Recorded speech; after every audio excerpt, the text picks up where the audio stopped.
Hi, I'm Steve Sando of Rancho Gordo, and we're a New World specialty food company based in Napa, California. And our focus is indigenous food to the Americas, but the spotlight of the company and the biggest success has always been heirloom beans. An heirloom bean is a bean that's really pure. You can plant the seed and you'll get the same plant. They tend to be harder to grow and have a lower yield, but the big payoff is flavor. And since they're an indigenous product to the Americas, it seems to me that it should be second nature for everybody to know how to cook a pot of beans, but I'm finding it's probably one of the most intimidating things you could possibly do. So let me show you my technique. The main thing is you're cooking beans. So if you do your way and it's something you like, I'm not so offended, but this is probably an easier way and it'll get you cooking beans more often. First thing you want to do with the beans is flavor the water you're going to cook them in. One option would be chicken stock or a ham bone or something really heavy. But even as a meat eater, I think that one of the best things to do is a simple mirepoix with olive oil. And that's celery, carrot, onion, garlic, chopped up and sauteed in some kind of fat. If I'm making Mexican beans, I'm going to do usually lard, which I use freshly rendered lard, as opposed to the commercial kind. But if I'm doing anything vaguely European, I will always use olive oil, which is a great kind of healthy alternative. So you don't have to even do too much. There's an option of using the celery leaves or not. I always do. I think they're great because the whole point of this is to add aromatics to the water and make it taste better. And I'm told that the leaves really add to that. And if you want a nice peasant dish, you can make really big chunks, but generally I kind of like them smaller, especially if you're serving kids because they sort of disintegrate into the bean broth, as you'll see later. We'll do a little garlic. And with the garlic, I don't even bother chopping it up. I'm just going to put those things there, and they'll dissolve. And all I have left is about half an onion.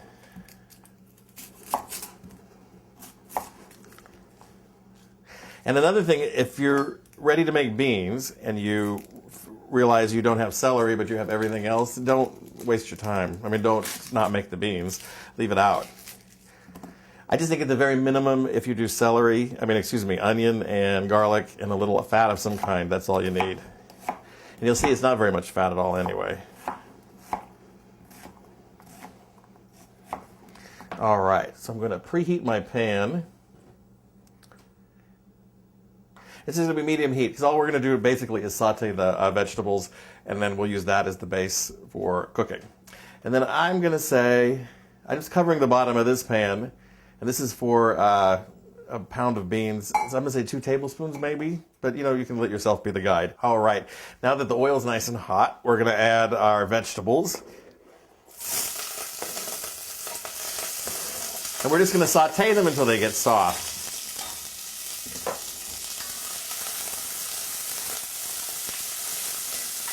All right, and then while these soften, we're going to rinse the beans and go from there.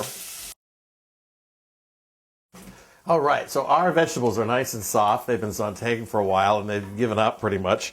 The next step is to use beans. Now, why look, these are Rancho Gordo brand beans, and that means they're harvested within a year, and I don't even have to soak them.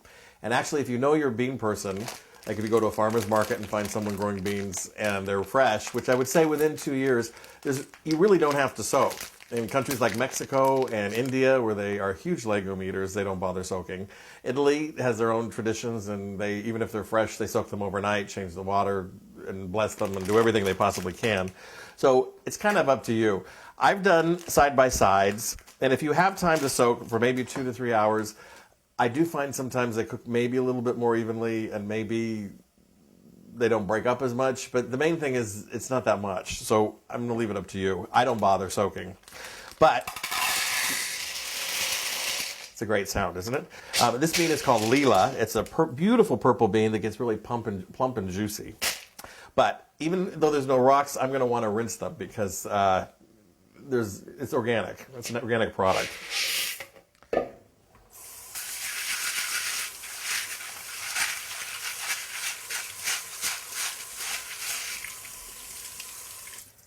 Okay, this batch is incredibly clean, but sometimes they're really dusty, and you might need to use several changes of water. But luckily, we didn't have to.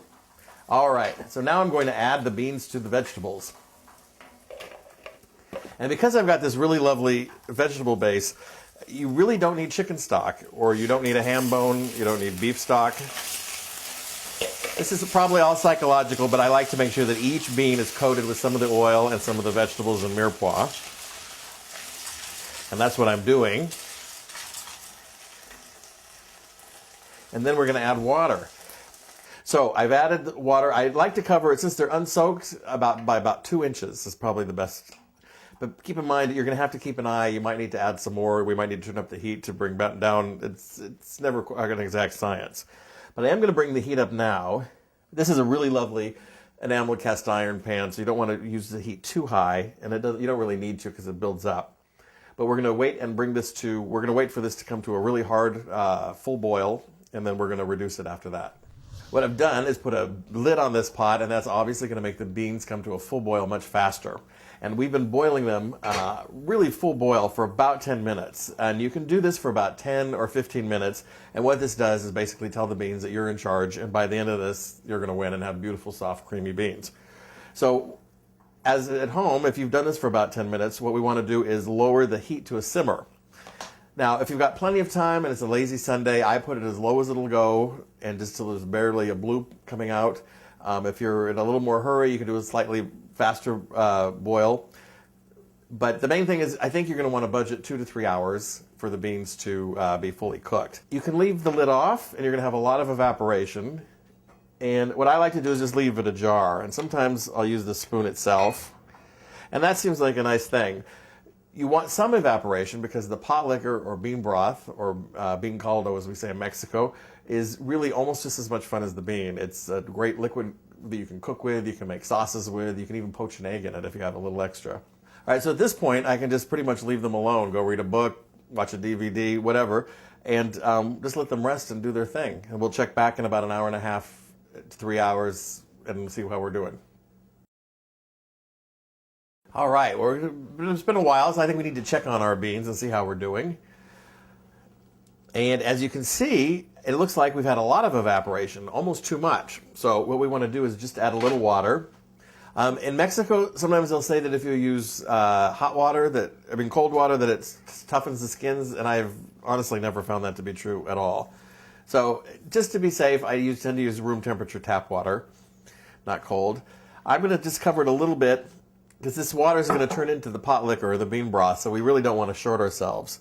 So they should be working freely. I'd say it's about an inch now, is about how much water you want to have at this point.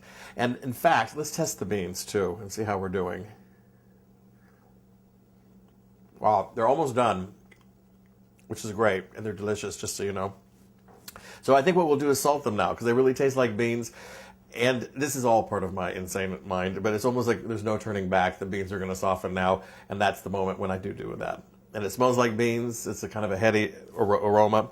The whole house really smells like beans instead of the mirepoix. So at this point, I want to help, but guess what? I'm in the way. So we're just going to let the beans cook for about another 15 minutes or so, and my guess is they're going to be perfect. I think our beans are ready. So take the top off.